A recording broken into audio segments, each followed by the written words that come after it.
Hai Allah, iblis dengan syaitan terasa gundah. Apa oleh Nabi patung meribah di dalam Kaabah. Habis patah mukjizat Nabi. Iblis dengan syaitan terasa gundah.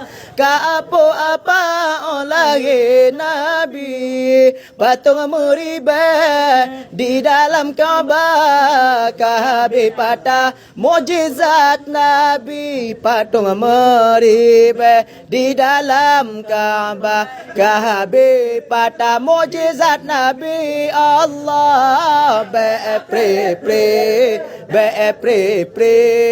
meselawat ke janjungan, meselawat sambil Bandung Sari Inong Agam bulan Maulud sambut Nabi, putra putri adik abang pegat hidang makan duri, tak iringi dengan zikiran ya Nabi, ya Nabi, ya Nabi, ya marhaban.